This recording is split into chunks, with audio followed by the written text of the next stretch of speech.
Selamat malam, Kaltim Headline Malam kembali hadir bersama saya, Rosmi Rahma. Sejumlah informasi penting akan kami hadirkan untuk Anda dan berikut di antaranya. Kita awali headline malam edisi kali ini. Salah seorang guru besar Universitas Mula Warman, Profesor Dr. Abu Bakar Lahji meninggal dunia dini hari pada Jumat 20 November 2020. Berita dari tim Satgas Penanganan COVID-19 menyebutkan almarhum terkonfirmasi COVID-19 sehingga jenazahnya dikuburkan di pemakaman khusus Rayu Tanah Merah, Samarinda. Berikut informasinya. Profesor yang mengabdikan diri di Fakultas Kehutanan Universitas Mula Warman itu terdaftar masuk Rumah Sakit Umum Daerah Abdul Wahab Syarani sejak 6 November. Hasil diagnosis tim medis menyebutkan ditemukannya pneumonia, COVID-19 dan hiperkalemia serta AKI. Setelah 14 hari dirawat di rumah sakit, kondisi sakitnya memburuk dan menghembuskan nafas terakhir pada sekitar pukul 00.17 WITA, hari Jumat 20 November. Abu Bakar meninggal tepat di usianya ke-69 tahun. Pemakaman dilakukan tim Satgas Penanganan COVID-19 Samarinda. Berdasarkan data, jenazah Abu Bakar Lahji adalah jasad ke-268 yang dimakamkan di pemakaman khusus Rayu Tanah Merah, Samarinda. Selain Abu Bakar, ada 2 jenazah lagi dimakamkan tim COVID-19 Samarinda pada hari yang sama. Satu di antaranya dilakukan secara kremasi atau jasadnya dibakar. Assalamualaikum warahmatullahi wabarakatuh. Selamat sore. Hari ini tanggal 20 November 2020, tepat pukul 15:30. Kami dari tim Satgas Penanganan COVID-19 Kota Samarinda kembali melakukan prosesi pemakaman ke-266, 267, dan 268 kepada 3 jenazah. Kesemua jenazah berasal dari Rumah Sakit Abdul Wahab Syarani berjenis kelamin laki-laki dengan status 2 orang terkonfirmasi positif COVID-19 dan 1 orang dengan status probable COVID-19. Saat ini sedang dilakukan pemakamannya secara protokol COVID. 2 orang dimakamkan secara Islam dan 1 orang beragama Buddha dimakamkan secara kremasi di TPU Serayu Tanah Merah, Samarinda. Samarinda masih berada di zona mengkhawatirkan. Dalam penyebaran virus, data 19 November menyebutkan kumulatif sudah 5.334 warga terkonfirmasi positif virus corona.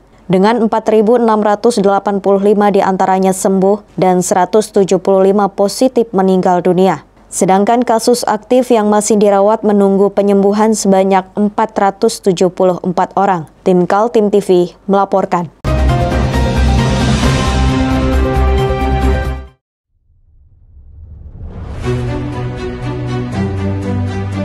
Hari ini kita ada kegiatan untuk membungkus sembako untuk dibagikan ke masyarakat yang membutuhkan karena COVID-19 ini. Semoga kita sukses semua. Amin. Harus kerjasama yang bagus. Pancasila! Amin. Pancasila! Amin. Pancasila! Amin. Merdeka! Merdeka!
Rekomendasi dari Bawaslu Republik Indonesia yang isinya memerintahkan KPU mendiskualifikasi Edi Damansyah sebagai calon Bupati Kutai Kartanegara belum juga bisa dieksekusi.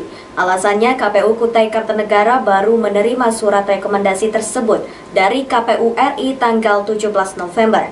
Sehingga menurut aturan selama 7 hari ke depan, atau sampai batas tanggal 24 November baru bisa ada keputusan. Beginilah situasi terkini di Kabupaten Kutai Kartanegara yang akan menyelenggarakan pesta demokrasi pemilihan bupati dan wakil pada 9 Desember 2020. Akibat keluarnya rekomendasi dari Bawaslu RI tanggal 11 November membuat situasi politik memanas, terutama kubu Edi Damansyah yang berpasangan dengan Randy Solihin yang oleh Bawaslu direkomendasikan untuk dicoret pencalonannya karena Edi dinilai melanggar administrasi. Masa pendukung Edi Randy sejak sepekan lalu sudah mulai melakukan demonstrasi ke KPU. Mereka menentang rekomendasi Bawaslu dan meminta KPU melanjutkan proses pilkada sampai selesai dan ditentukan pemenangnya. Seperti diketahui di Kutai Kartanegara, pasangan Edi Damansyah Randy Solihin berhadapan dengan kolom kosong lantaran tidak ada peserta lain mendaftar. Rekomendasi Bawaslu yang bersumber dari laporan masyarakat mengejutkan semua pihak, termasuk jajaran komisioner KPU maupun Bawaslu tingkat provinsi dan Kabupaten Kukar. Mereka kemudian menelusuri ke Jakarta agar ada arahan dari KPU Pusat. Bawaslu RI ke KPU RI tanggal 11 November, jadi sehari setelah Hari Pahlawan ya kemarin. Dan ini informasi ya. Setelah menelusuri ke KPU Pusat, barulah KPU Kaltim bersama dengan KPU Kutai Kartanegara maupun Bawaslu mendapat arahan. Intinya, rekomendasi dari Bawaslu wajib ditindaklanjuti. Namun setelah KPU melakukan pendalaman dan klarifikasi dari para pihak terkait masalah tersebut, KPU Kutai Kartanegara diberikan waktu 7 hari atau batas deadline sejak surat diterima 17 November, yakni sampai tanggal 24 November. Pada saat itu, KPU Kukar memberikan putusan dalam rapat pleno langkah-langkah yang diputuskan. Jadi KPU Kukar menerima ya terkait dengan rekomendasi ya melalui surat KPU yang diterima oleh KPU tanggal 17 November tahun 2020. Itu yang pertama.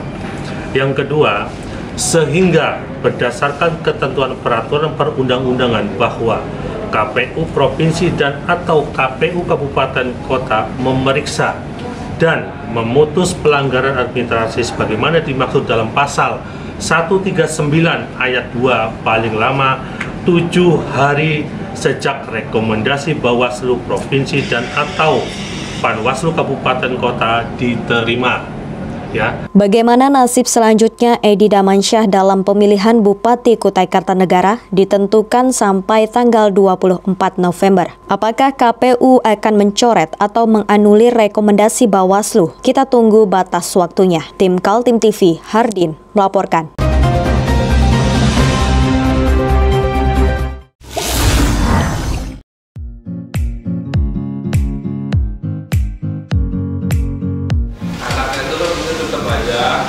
Cara mudah beriklan digital di Kaltim TV.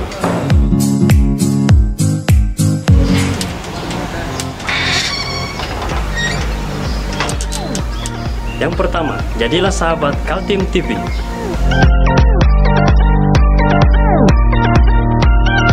Dengan Rp1.000.000, para sahabat mendapat 20 kali tayang di slot berita kamu.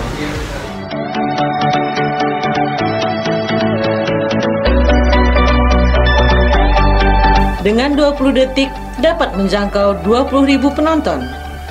Anda beruntung karena mendapat kesempatan perdana dari kami. Ayo jadilah sahabat Kaltim TV.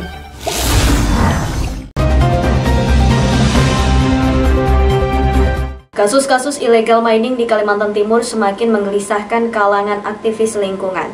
Sudah banyak laporan disampaikan ke aparat hukum dan pemerintah, tapi minim tindakan lapangan berupa penangkapan maupun diseret ke pengadilan. Inilah 3 kasus illegal mining yang pernah diungkap oleh 3 instansi berbeda di Kaltim selama tahun 2020.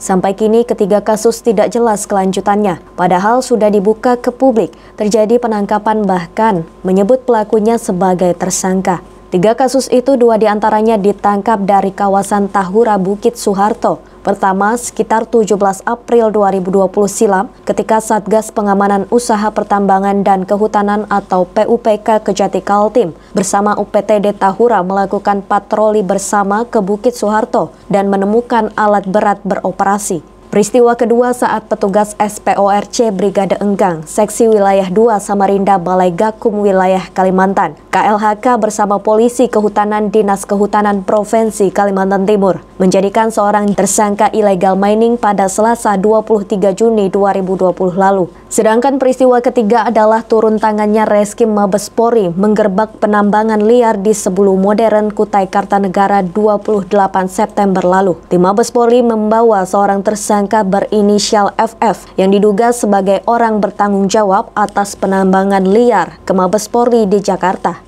Jaringan anti tambang atau Jatam Kaltim mengaku kecewa dengan penegakan hukum atas pertambangan di daerah ini. Mereka mendesak pemerintah maupun aparat hukum serius menangani kasus-kasus illegal mining yang marak terjadi. Marak ya, saya kira hadirnya illegal mining ini menjadi bentuk salah satu bentuk kelemahan yang terjadi karena tidak dikontrol oleh pemerintah.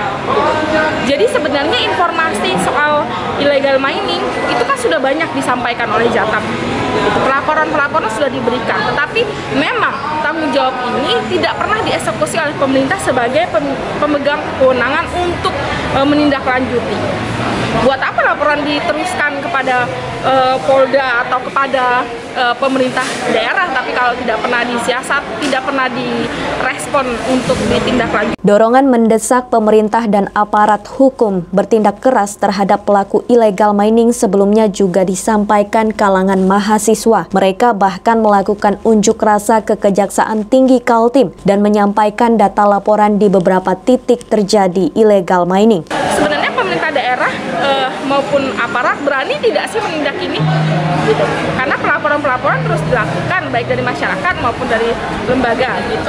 Tetapi kalau ini tinggal dieksekusi saja. Nah, yang menjadi pertanyaan tadi, berani tidak melakukan eksekusi tersebut dengan adanya pelaporan ini? Tim Kaltim TV, Hardin melaporkan.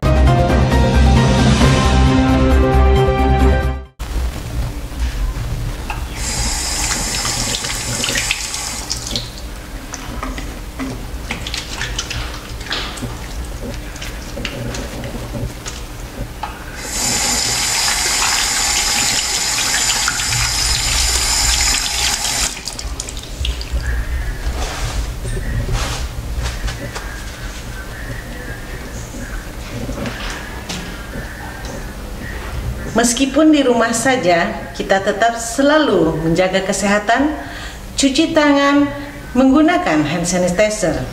Ingat, mulailah dari diri sendiri.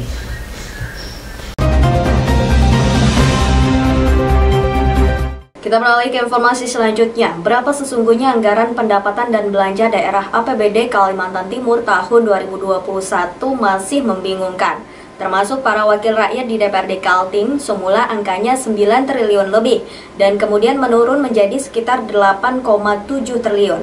Tapi kabar terbaru ada penambahan lagi membuat APBD berkisar ke 11 triliun kembali. Sebenarnya ini kabar menggembirakan bagi masyarakat Kaltim. Usai rapat Badan Anggaran dengan DPRD Kaltim pekan tadi, Pemprov Kaltim mengumumkan ada perubahan perhitungan dalam APBD tahun 2021. Dari sebelumnya hanya tersisa sekitar 8,7 triliun rupiah, kini menjadi sekitar 11 triliun. Atau justru naik dari APBD Kaltim tahun 2020 yang sudah disahkan sebesar 10,83 triliun. Walau menjadi kabar gembira di tengah situasi pandemi COVID-19, tapi membuat kalangan politisi di DPRD Kaltim bertanya-tanya. Sebab pembahasan banggar tentang KUA PPAS atau Kebijakan Umum Anggaran Prioritas Plafon Anggaran Sementara APBD Kaltim sudah hampir tuntas. Deadline pengesahan APBD Kaltim menjadi perda jatuh pada 30 November. Rapat banggar itu kemarin informasi dari pemerintah di angka 11. Oh 11? Ya. Bertambah lagi Bang ya? Bertambah lagi, ya. Nah itu juga ya alasannya Bang yang membuat kita ya kan, yang membuat DPR ini bertanya-tanya lagi gitu loh. Ini kan sudah kita bahas di awal 9 triliun. Ya. Kemudian ada pengurangan DBH kita jadi di angka 8. Di angka 8. Kita utak-atik di angka segitu, kemudian tiba-tiba muncul 11 gitu kan. Saya bilang waduh, nggak bisa juga ini belum perlu penjelasan mendalam lagi terkait itu kan. Penambahannya dari mana belum tahu juga Bang sumbernya. Sumbernya dari Silpa, 2 triliun. Oh, Silpa 2 triliun. Jadi angkanya yang terakhir tuh sekitar 11 triliun, Mas. Berarti menjadi alasan tambahan. Iya, tambah. Tangan KUA PPS-nya tertunda, Bang ya? Iya. Nah, memang rapat banggar dengan TAPD kemarin masih terganjal dua hal itu. Dan angka akhir pendapatan. Terjadinya perubahan APBD Kaltim tahun 2021 disebut-sebut karena masuknya Silpa atau sisa lebih perhitungan anggaran. Sementara saat awal disusun anggaran, Pemprov hanya memasukkan komponen pendapatan dari transfer pemerintah pusat serta pendapatan asli daerah. Sementara Silpa tahun 2020 angkanya cukup besar, sebesar 2 triliun rupiah. DPRD Kaltim masih membahas terjadinya perubahan APBD menjadi 11 triliun. Perubahan itu juga akan diikuti dengan penambahan struktur belanja. Tim Kaltim TV, Heriman melaporkan.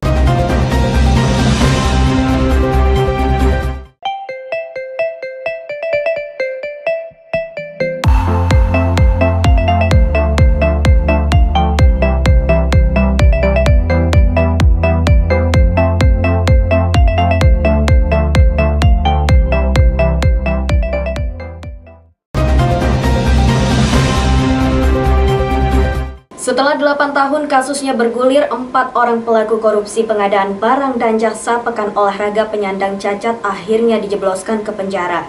Namun demikian, jaksa tetap mengajukan banding karena vonis selama setahun oleh hakim dinilai terlalu rendah dibanding tuntutan jaksa. Keadilan harus ditegakkan. Pekan tadi, 4 terpidana korupsi yang terdiri dari pejabat pengadaan barang dan jasa Pekan Olahraga Penyandang Cacat atau disingkat PORPC dimasukkan ke sel penjara rutan kelas 2A Samarinda.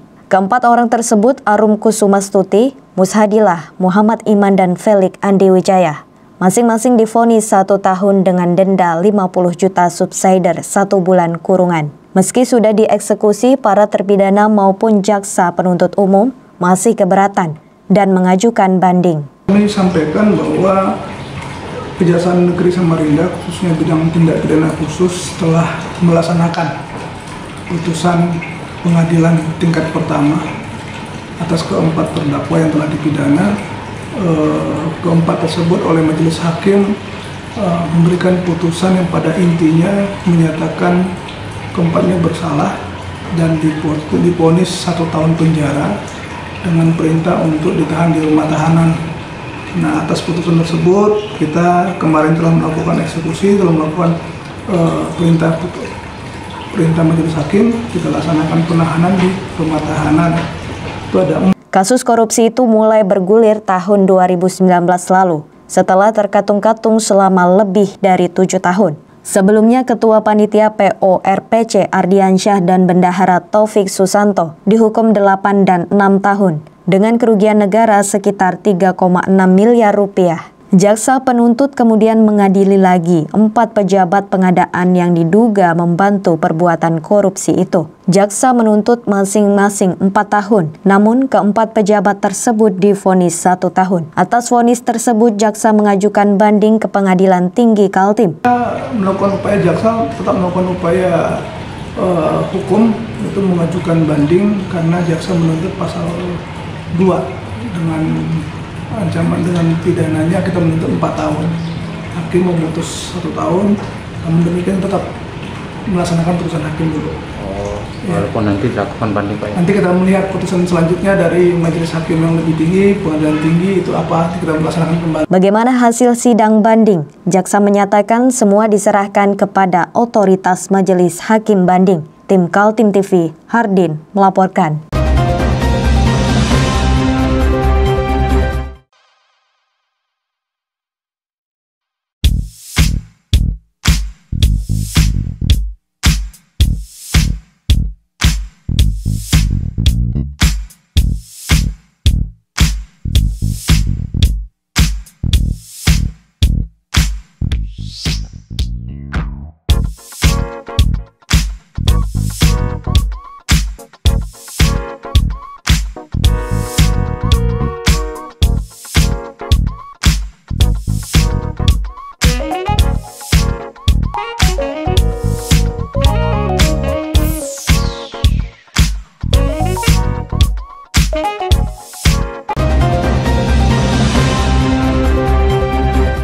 Seorang residivis kasus pencurian dibekuk oleh Polsek Balikpapan Utara. Uniknya, selain barang bukti hasil kejahatan, polisi juga mengamankan jimat yang digunakan tersangka untuk melakukan tindak kriminal. Larabu, 38 tahun, warga Balikpapan yang merupakan residivis 3 kali atas kasus pencurian, digiring tim Batman Reskim Polsek Balikpapan Utara pada Rabu 14 November 2020 siang. Tersangka diketahui melakukan tindak pidana pencurian di kawasan Sumberjo pada tanggal 12 November lalu. Tersangka nekat memanjat lantai 2 rumah korban dan berhasil menggasak uang sebanyak 2,5 juta, 1 unit telepon genggam milik korban. Saat kepergok pemilik rumah, tersangka sempat mengancam akan membunuh jika berteriak. Selain barang bukti, 1 unit HP dan 1 buah sajam berbentuk pisau untuk mengancam korbannya, polisi juga berhasil mengamankan sebuah jimat kain kuning berbentuk ikat pinggang dan berisikan lipatan kain yang dipercaya dapat menghilang saat melancarkan aksi pencurian.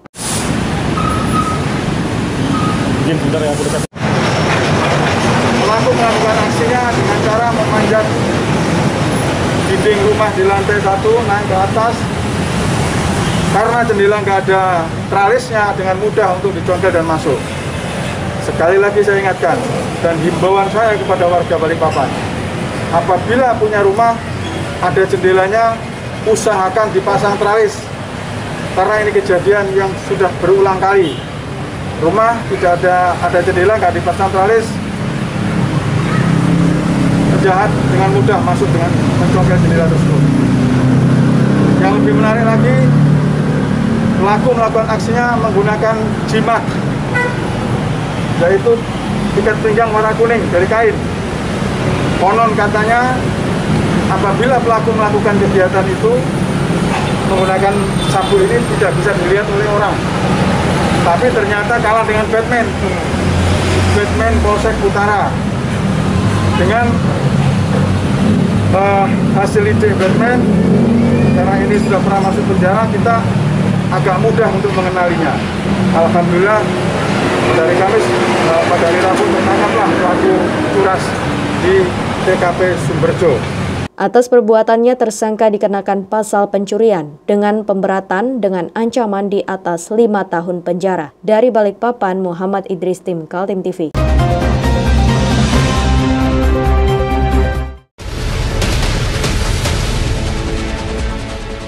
Mari kita memerangi virus corona dengan mematuhi imbauan pemerintah.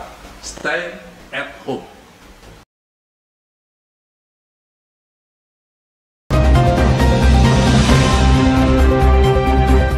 Demikian headline malam edisi kali ini. Informasi lainnya dapat Anda simak melalui situs website kami www.kaltim.tv, channel YouTube dan fanpage Facebook Kaltim TV. Jangan lupa untuk selalu patuhi protokol kesehatan. Saya Rosmi Rahma bersama kerabat kerja yang bertugas pamit undur diri. Selamat malam dan sampai jumpa.